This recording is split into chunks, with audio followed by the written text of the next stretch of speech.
면접 시에 저 자신을 표현하기가 어렵다는 생각이 많이 들고 노래 불렀던 적이 있거든요. 방탄소년단. 방탄소년단. 불타오르네.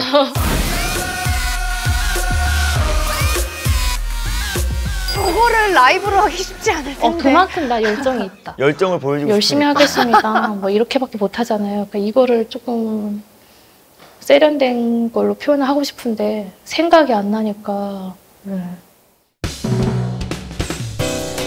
다 고민하시는 게 거의 다 비슷하네요. 그럼요, 너무 공감돼요. 오, 모의 면접을 하네요. 와, 이거 떨리겠다. 진짜 많이 오셨다, 진짜 많이 오셨다. 네. 굉장히 다양해요. 이 취준 생활을 하신 경력이, 기간이. 3개월부터 3년까지.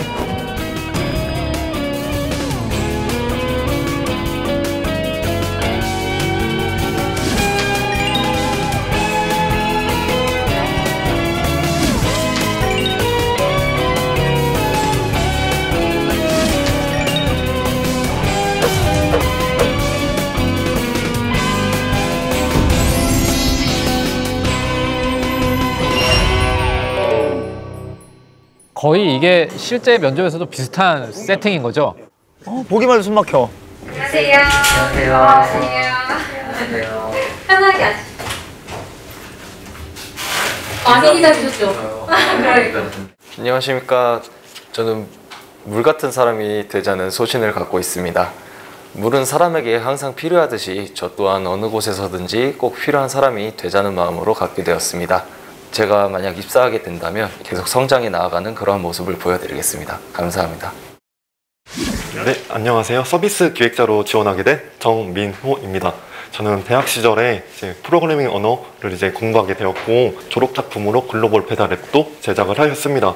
그 후로 이제 야간에는 이제 근로장학생이어서 행정 업무 그리고 이제 전화 응대 등 업무를 보면서 실무 행정 업무를 경험하게 되었습니다. 네, 안녕하세요. 현재 27살이고 이제 게임 개발을 하고 싶어서 공부하고 지금까지 계속 공부하고 있는 손진호입니다. 동화 반복이죠? 네. 안 돼. 아, 끝인가요? 네, 알겠습니다. 끝인가요? 네. 너무 짧네요. 네, 안녕하세요. 저는 웹개발로 지원한 김재현입니다. 네, 제 나름대로 기초를 쌓아왔으며 앞으로도 열심히 할 것이라고 맹세 다짐합니다. 감사합니다. 네, 보내주신 자소서랑 이력서 너무 잘 봤는데 여기 있는 자기소개서에 나온 내용 말고 가정환경 얘기 말고 뭐 공모전 수상이라든가 경험 이러한 스펙에 관련된 이야기 말고 다시 한번 자기소개를 저희가 부탁드리려고 해요. 다시 한번 자기소개를 저희가 부탁드리려고 해요. 내용을 다 빼고 다르게 소개를 하라고 하시는 건데. 네, 즉석에서. 근데 저 세 가지가 다시 자기소개를 하는 건가요? 네, 다시 자기소개를 해주시면 됩니다. 다시 뭘 어떻게 하라는 거야? 야, 어떻게 하니? 동공지진 장난 아니야 지금.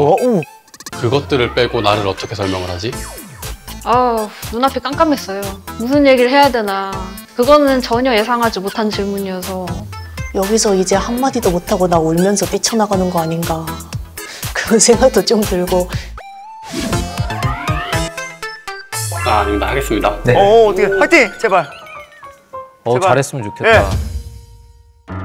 기적은 일어나.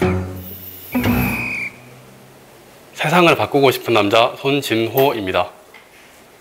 저는 게임 개발자를 목표로 두고 있고 이 버퍼링 뭐야? 하지 마. CD 빼. 아니 근데 일단은 저렇게 먼저 도전하는 것 자체가 너무 대단하시다. 그러니까. 먼저 해보겠다고 하시는 거.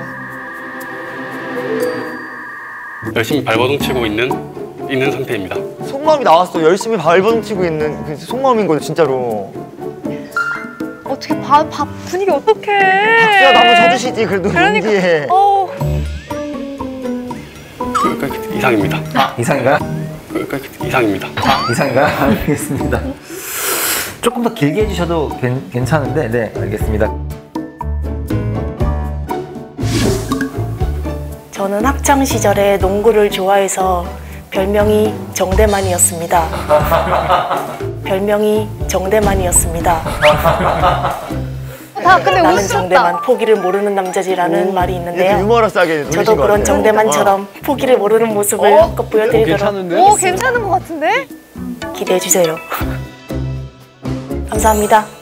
그런 느낌이 드네요. 자기 소개를 하는데 본인의 포부를 얘기하는 거랑 좀 차이가 있을 수도 있겠다는, 그죠? 정말 예리하시네요. 그죠? 예.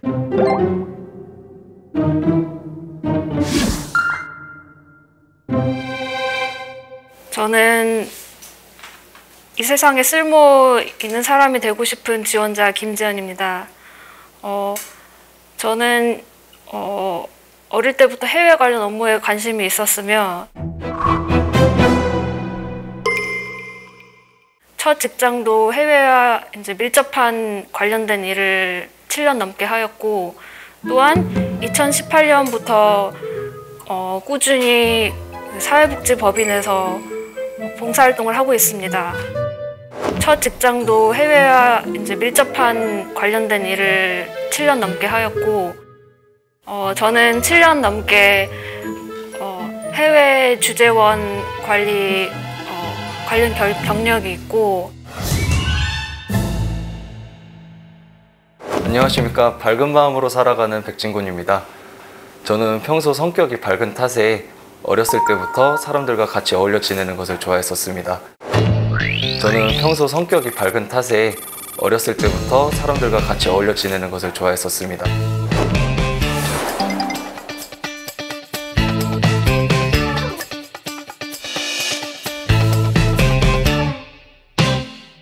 아니, 사실 저는 제 면접을 안 봐봐서 그런지 모르겠지만 뭐가 문제인지 모르겠어요. 그러니까 막 이렇게 내가 잘할 수 있는 거 얘기하고 장점을 부각시켜야 이 회사에서도 나를 뽑는 게 아닌가. 다 그렇기 때문에 얘기를 하는 건데 그걸 또 빼고 이야기하라고 하시고 그러니까 원하는 게 뭐지?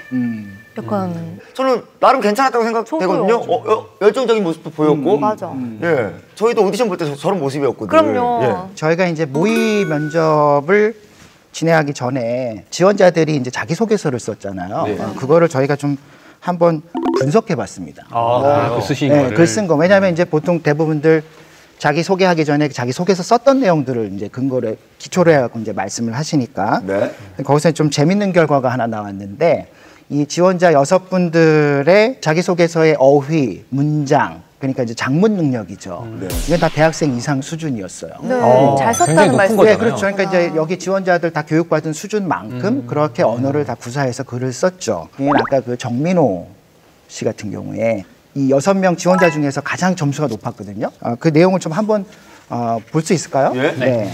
첫 근무 당시 전화 받는 것과 프린트 사용법도 알지 못해 조직 내 적응은 쉽지 않았습니다. 특히 야간에 근무해야 했기에 부서에서 혼자서 업무를 처리해야 하는 상황이 많았습니다. 정확한 문서 작업과 소통은 추후 민원 발생을 예방하는 데 큰 영향을 미친다는 것을 깨닫게 된 경험이었습니다. 저희가 이 글 자체로 봤을 때 문제가 있어 보이진 않죠. 네. 강점으로 보여준 게 정확한 문서 작업, 그다음에 추후 민원 발생, 뭐 행정 능력 이런 부분에 대해서 어필을 해줬습니다. 근데 정민호 씨 같은 경우는 서비스 기획 직무를 지원하신 분이에요. 근데 서비스 기획 직무에 과연 민원 발생에 대한 나의 강점을 어필하는 게 맞을 것인가? 이 관점으로 쳐다본다면 이 글 자체는 좋은 점수를 받지는 못할 것 같다. 우리가 이 자기소개서 쓰잖아요. 네. 이제 그게 이제 조금 오해가 있을 수 있어요. 그래서 자기소개서라고 하니까 자기만 계속 소개하는.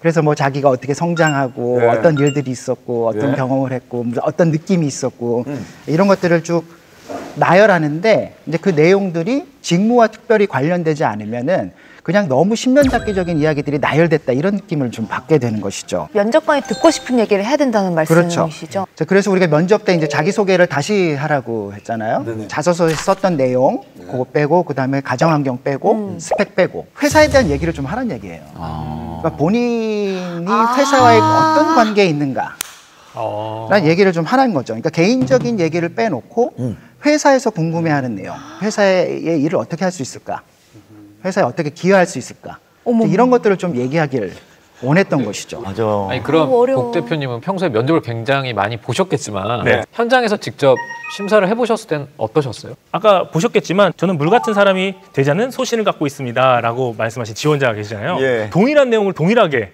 하셨던 거 제가 한 3번 들었던 것 같거든요. 평상시 때 자신의 생각이나 나에 대해서 표현할 수 있는 방법에 대해서 이렇게 깊이 고민하지 못했고 예. 순간적으로 이야기하라고 보니까 생각이 많이 나지 않는 것 같더라고요. 맞아요. 근데 저는 한편으로 저 면접 보신 분들이 이해가 되는 게 예. 스펙을 빼고 말하라고 했잖아요. 근데 그 어렵게 만들어 놓은 그 나의 스펙을 그렇지. 가장 중요하다고 생각한 거를 빼라고 하면은 맞아. 그건 너무 나한테는 굉장히 당황스러운 상황일 것 같긴 하거든요. 저 같은 경우도 솔직히 뭐 6개 국어를 한다. 계속 그거 얘기를 하고 다니거든요. 맞아요. 뭐 이러면서 처음부터 얘기하신 거죠? 한국어 능력 시험도 뭐 한 6급 땄다. 야. 이러면서 사장님한테 굉장히 어필을 했어요. 약간 어필 된 것 같아 네, 지금 약간. 어필을 했단 말이에요. 맞습니다. 하면서 이게 약간 자별화가 돼 있잖아요. 예. 뭐 저는 스펙이 이 정도 돼 있다. 근데 갑자기 그걸 다 빼고 말하라고 하면은 그렇지. 솔직히 할 말이 없어요. 맞아. 뭐라고 해야 되는지를 모르는 거죠. 그러니까. 네. 이 사실 외국에서는 자기소개서라는 거 자체가 없습니다. 그렇죠. 커버레터라고 해서 편지 같은 게 있어요. 나는 이런 사람이야. 너희 회사에 도움이 돼. 그러니까 날 뽑아줄래? 그럼 나는 너희 회사 가서 더 잘 성장할 수 있을 것 같아. 이렇게 쓰는 거의 주장하는 글에 가까워요. 이게 설명문이나 에세이라기보다는 그렇게 설득을 하는 거죠, 이 사람들을.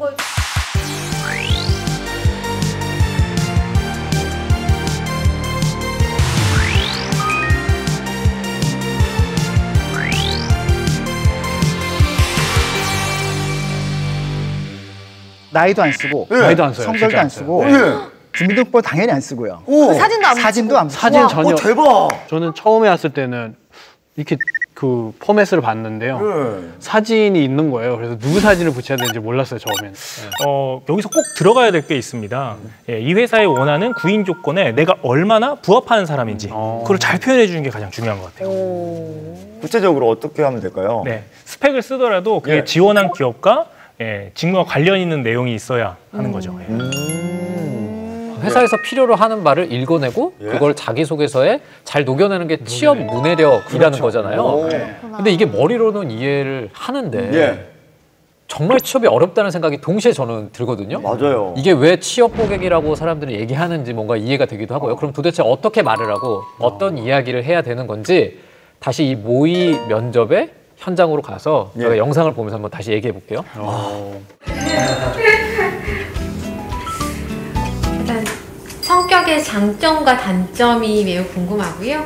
저는 항상 남을 잘 따르고 흡수가 빠른 편이라고 생각합니다. 항상 물과 같은 편이야, 물. 흡수가 제가 빠르고 대학생 뭔가. 때 현장 그치? 실습을 나간 적이 있습니다. 옆에서 잘 알려주시니까 저 또한 빠르게 흡수해서 금방 적응해서 실습을 잘 무사히 마칠 수 있었고. 제가 질문 좀 바꿔볼게요. 금방 말씀 주신 거는 성격의 측면이 아니라 본인의 어떤 태도의 강점? 성격이랑 태도가 다른 거구나. 지원하신 직무가 무엇이며 그 직무를 수행할 때 가장 필요한 역량이 무엇인지 설명해 주시면 좋을 것 같습니다. 저는 지원 분야는 사무직 혹은 비서직이었습니다. 사무직과 비서직에 있어서 공통점은 제가 생각하기에는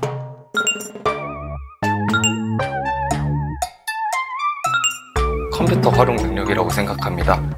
컴퓨터 활용 능력이라고 생각합니다. 그 비서 직무에 대해서 잘 알고 있나라는 생각을 하게끔 돼요. 비서 직무에 대해서 잘 알고 있나라는 생각을 하게끔 돼요. 진짜 심장 철렁 내려앉았어요. 그러니까 정말 머릿속이 새하얘졌던 것 같아요. 다른 서비스 기획자들에 비해서 내가 상대적으로 조금 더 잘하는 부분이 있다, 강점이 된다라고 생각하는 부분이 있으면 설명해 주세요. 어떻게 얘기해야 돼? 서비스 기획자라고 하면은 보통 인문사회 계열들이 많이 해서 개발 프로젝트 그런 이제 짜잘짜잘한 그런 경험이 적은데 그런 이제 짜잘짜잘한 그런 경험이 적은데 어떻게 짜잘짜잘한 우리 평소에 쓰긴 하는데 조직 생활을 하면서 지향해야 될 것 3가지가 있으면 어떤 게 있을지.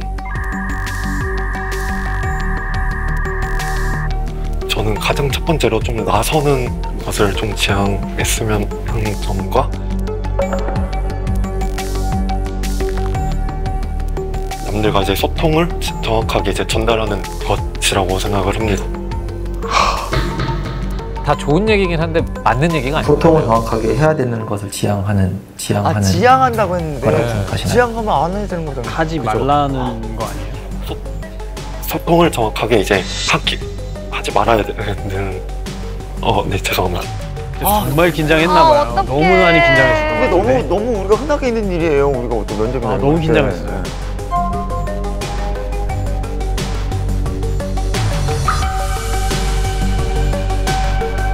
정말 솔직하게 말씀드려요. 저 같았으면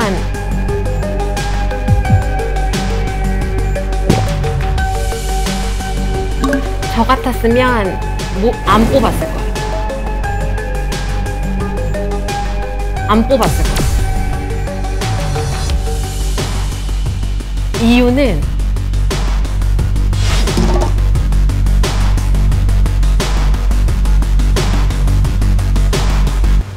근데 묵 대표님 안 뽑을 거라고 지원자들에게 돌직구를 날렸단 말이에요. 맞아.